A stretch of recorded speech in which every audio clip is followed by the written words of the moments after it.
Recording by Louise J. Bell. Perdita by Hildegarde Hawthorne. Part 1. Alfalfa Ranch.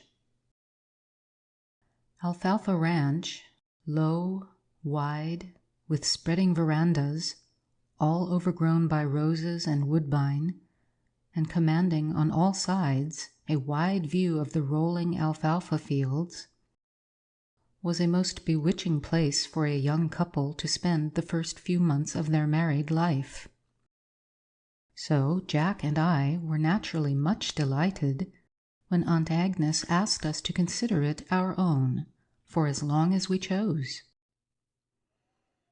The ranch, in spite of its distance from the nearest town, surrounded as it was by the prairies, and without a neighbor within a 3-mile radius, was yet luxuriously fitted with all the modern conveniences. Aunt Agnes was a rich young widow, and had built the place after her husband's death, intending to live there with her child, to whom she transferred all the wealth of devotion she had lavished on her husband. The child, however, had died when only 3 years old, and Aunt Agnes, as soon as she recovered sufficient strength, had left Alfalfa Ranch, intending never to visit the place again.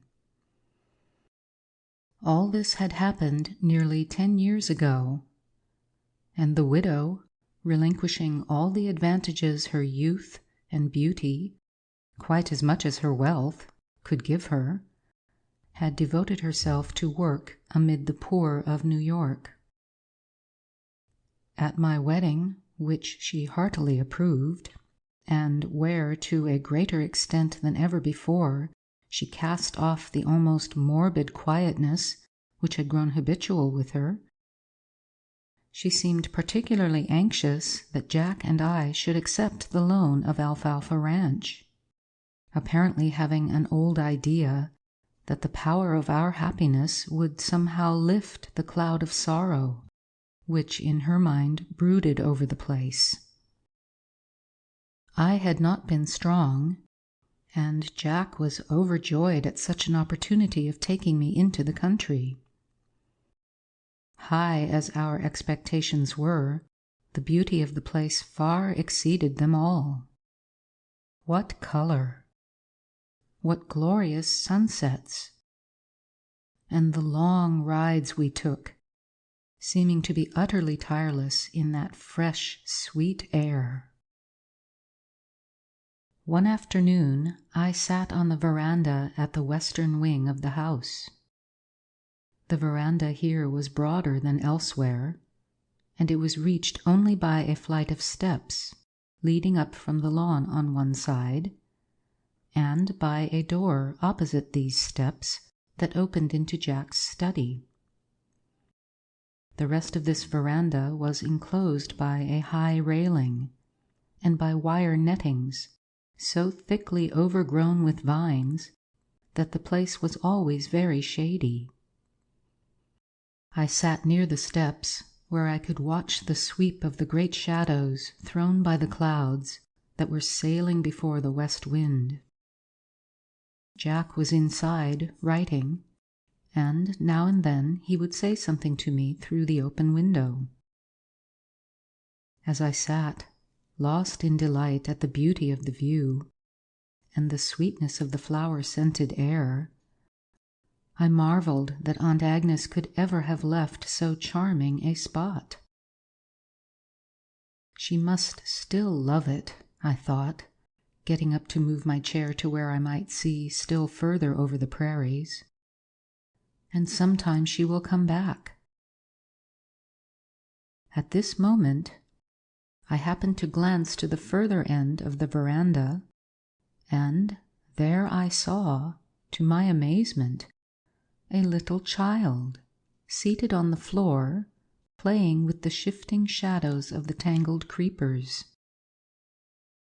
It was a little girl, in a daintily embroidered white dress, with golden curls around her baby head. As I still gazed, she suddenly turned with a roguish toss of the yellow hair and fixed her serious blue eyes on me. "Baby," I cried, "where did you come from? Where's your mamma, darling?" And I took a step towards her. "What's that, Sylvia?" called Jack from within. I turned my head and saw him sitting at his desk. "Come quick, Jack. There's the loveliest baby." I turned back to the child, looked, blinked, and at this moment Jack stepped out beside me. "Baby?" he inquired. "What on earth are you talking about, Sylvia dearest?" "Why, but," I exclaimed, "there was one. How did she get away? She was sitting right there when I called." "A baby?" repeated my husband. "My dear, babies don't appear and disappear like East Indian magicians. You have been napping and are trying to conceal the shameful fact." "Jack," I said decisively, "don't you suppose I know a baby when I see one? She was sitting right there, playing with the shadows, and it's certainly very queer." Jack grinned. "Go and put on your habit," he replied. "The horses will be here in 10 minutes.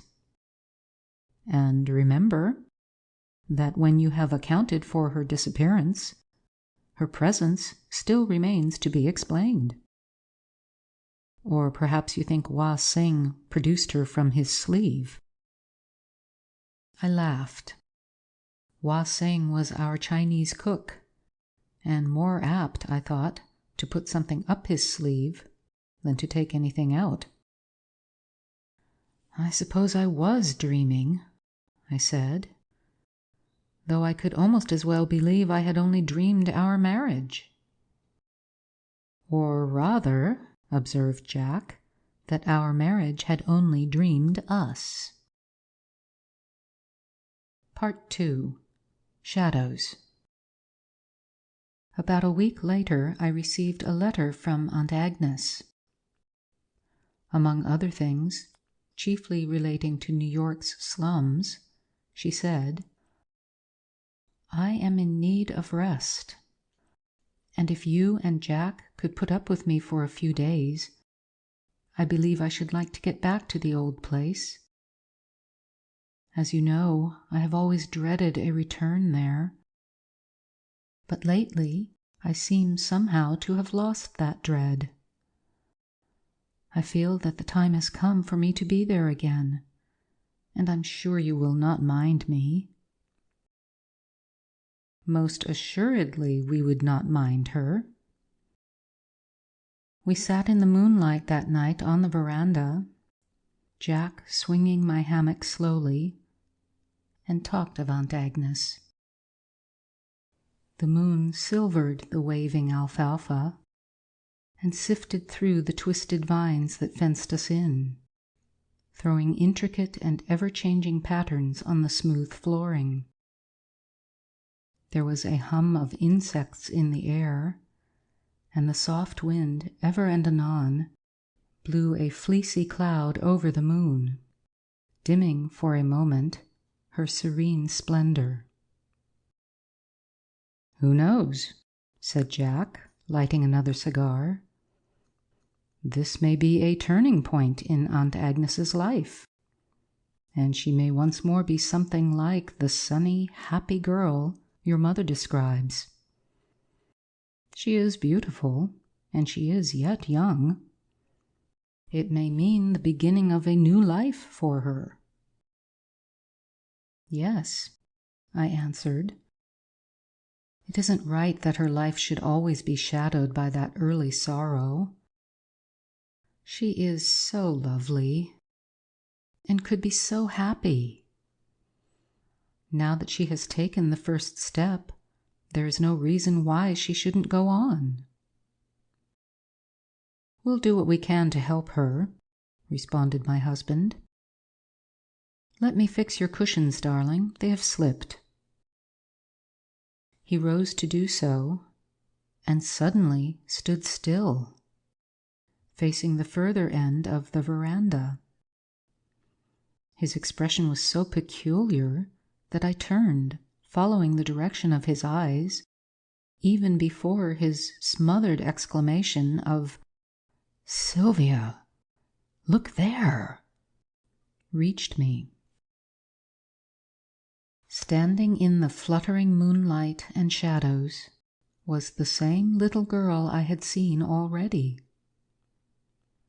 She still wore white, and her tangled curls floated, shining, around her head. She seemed to be smiling, and slightly shook her head at us.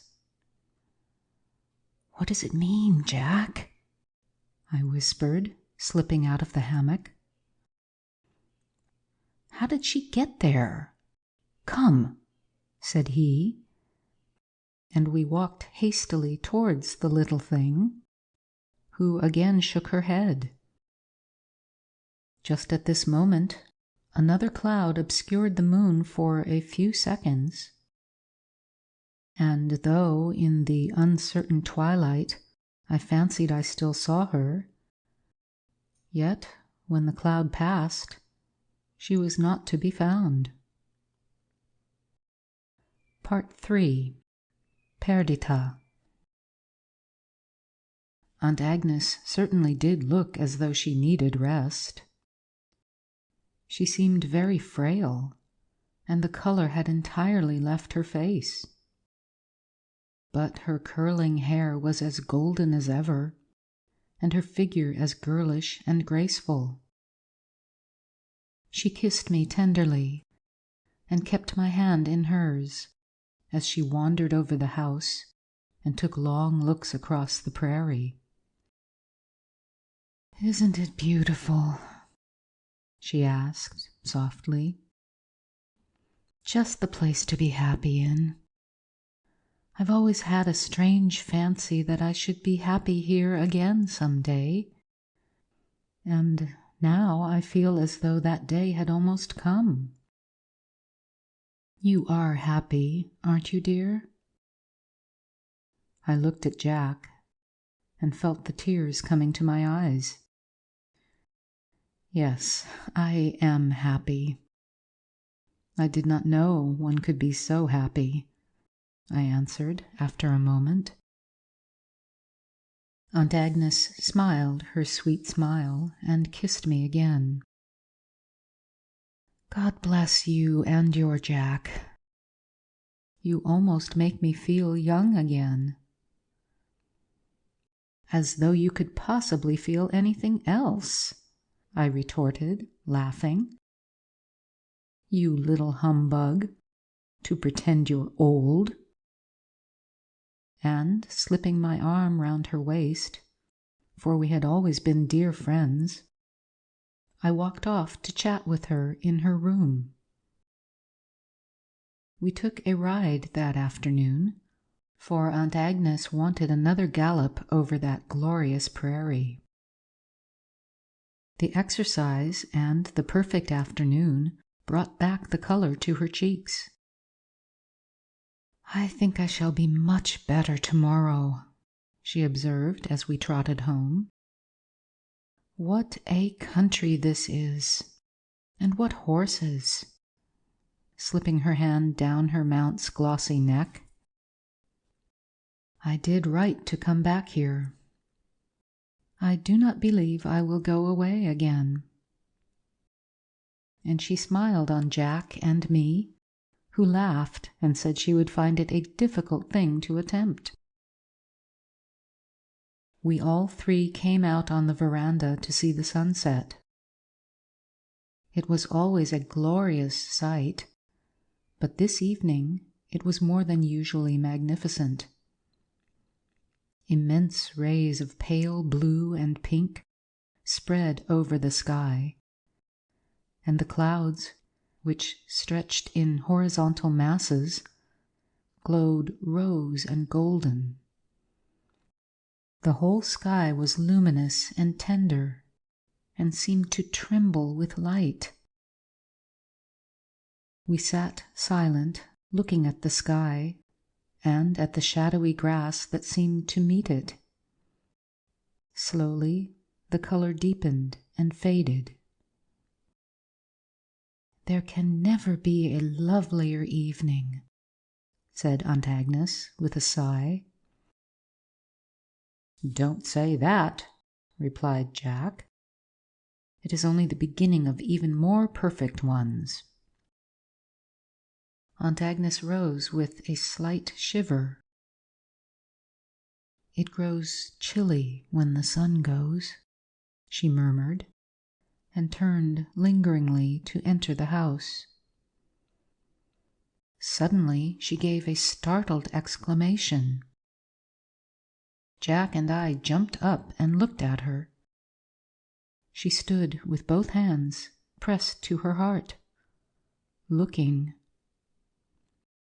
"The child again," said Jack in a low voice, laying his hand on my arm.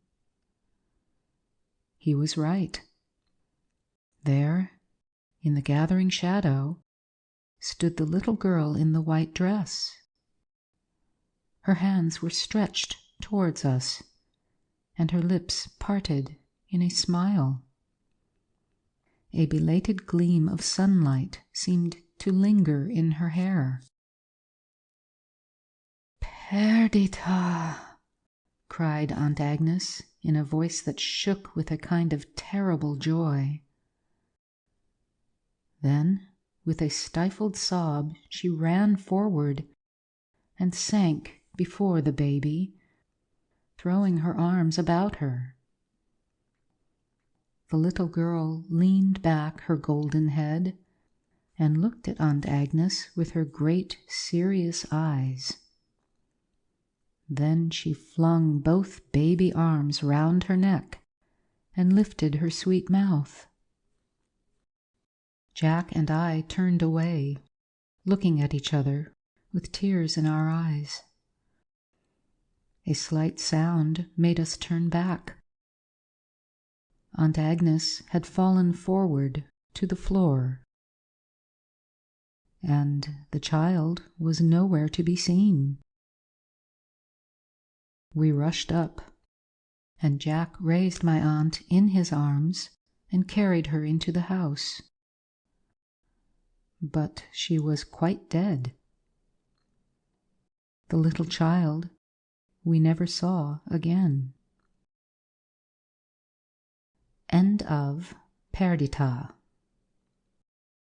Recording by Louise J. Bell. Sebastopol, California.